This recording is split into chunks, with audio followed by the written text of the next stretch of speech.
One Piece's world building is raved as the best in anime, and it's widely known how good and immersive the show is. But it's not the best.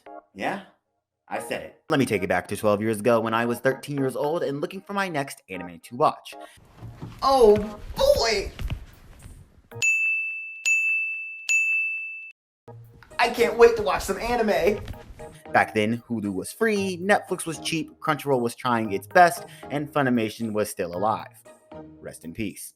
The anime community back in 2011 was obsessed with shows like Steins Gate, Hunter x Hunter, Onohana, Tiger and Bunny, and even Fate Zero was making its debut. But I would skip all of that to watch a certain magical index.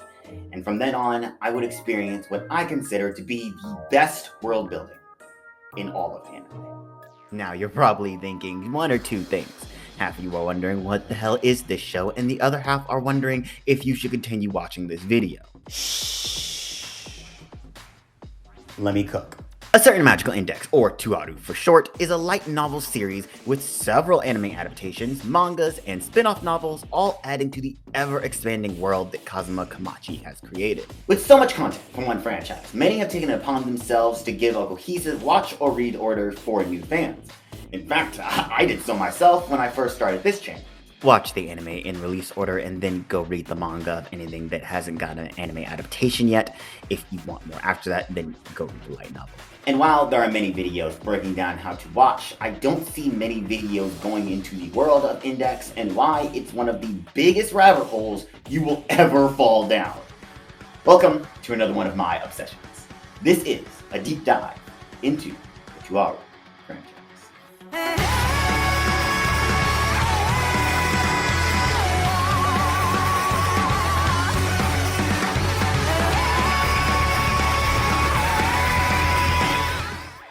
When you start the franchise, you might chalk it up to just be another supernatural battle show. You start with our boy Toma as he fights sorcerers who are invading the city of science.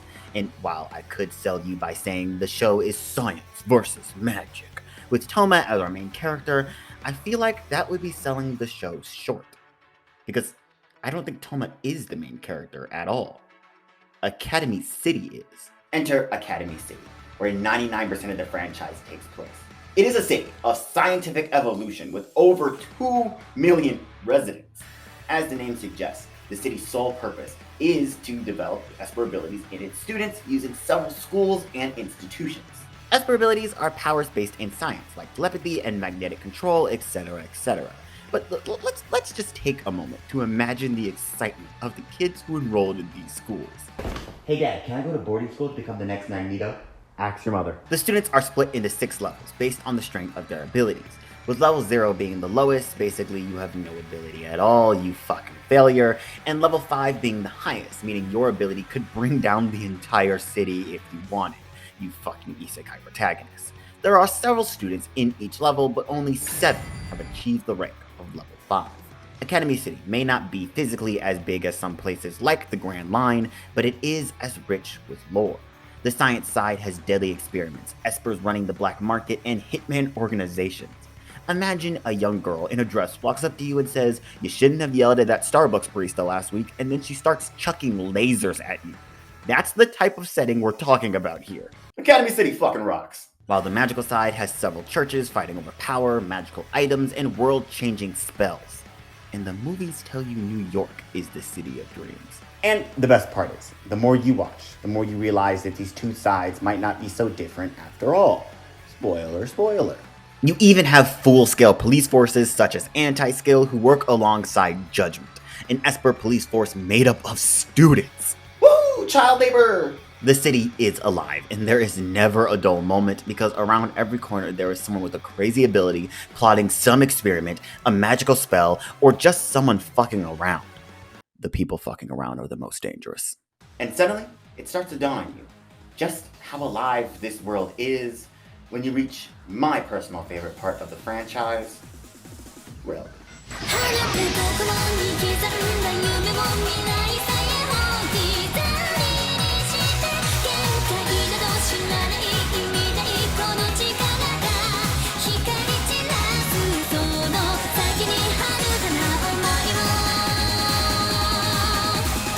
Railgun is the first major spin-off of the franchise and Komachi's best decision if you ask me.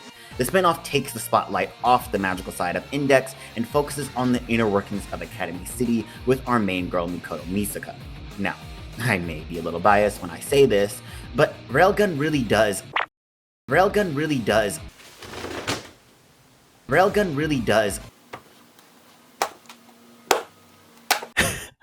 Can you believe I bought most of that while I was in middle school? Railgun really does open up the world of Tuaru, getting several fans hooked, and its influence and success are proof of just that. Railgun is such a blast of fresh air for the franchise with some lovable characters, JC Staff's animation at their best, and arcs that are so well thought out they make you look back at other parts of the franchise in a new light. But what Railgun does best is not its flashy fights or detailed story.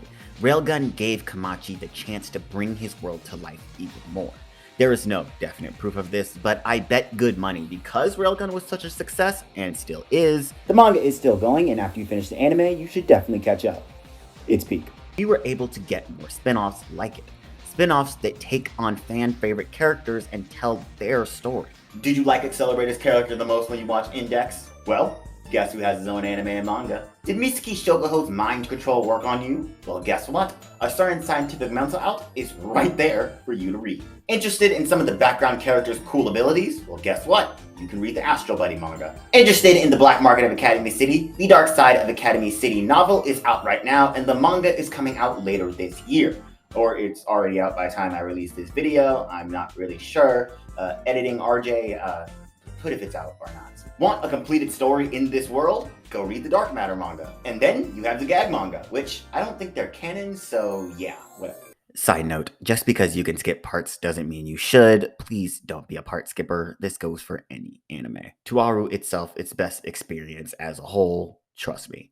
This not only expands the world, but also gives a significant amount of spotlight and screen time to characters that would otherwise be glossed over or receive a flashback or two in shows like One Piece. Not a big fan of Toma's magical story? Well, literally pick any side character and go experience theirs. This is the same type of feel you get from comic book franchises like the DCEU and the MCU, just on a way smaller scale. Dad, I don't want to be Bangino anymore. I want to be Accelerator. I don't know who that is. I don't watch anime. Ask your mother. I wonder if Luffy's gonna save Ace. And the best part about Tuaru's world building is that every story you watch or read from this franchise is connected, and you get to see it all play out in real time. I love One Piece, I do. But the reason I say Tuaru has better world building is because One Piece tends to have a lot of off-screen interactions and information. Oda normally will give you snippets of the interaction or just tell you what happened due to him trying to keep the story focused because One Piece is a linear story. Side note, this doesn't make One Piece's world building bad, it's just something I think Tuaru has over it. Tuaru is not a linear story. Arcs from one series take place during arcs from others, and almost every encounter that is mentioned is shown in another spin-off or the main story. Example A.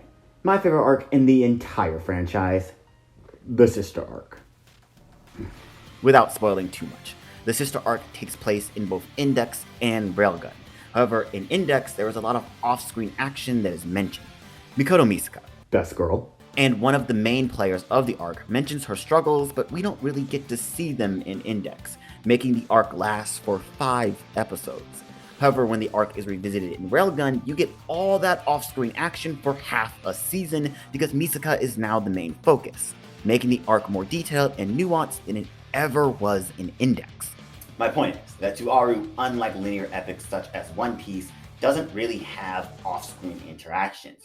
You get to experience the entirety of this world.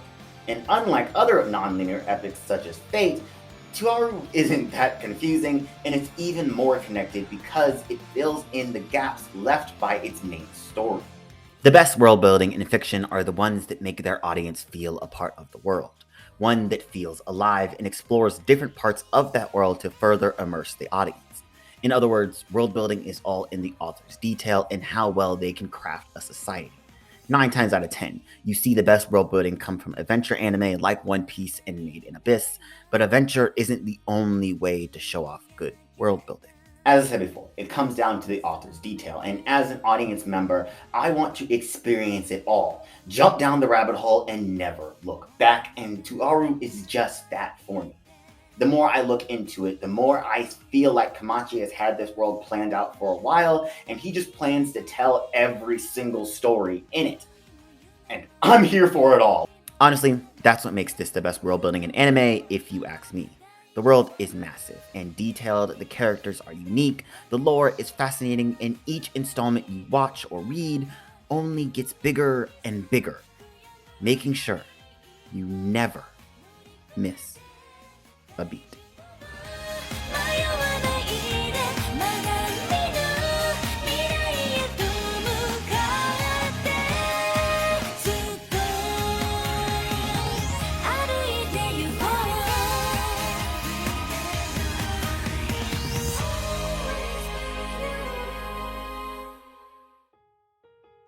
Hey guys, hope you liked that video. The Tuaru franchise is literally my second favorite anime of all time, so I hope I did the series justice with this video.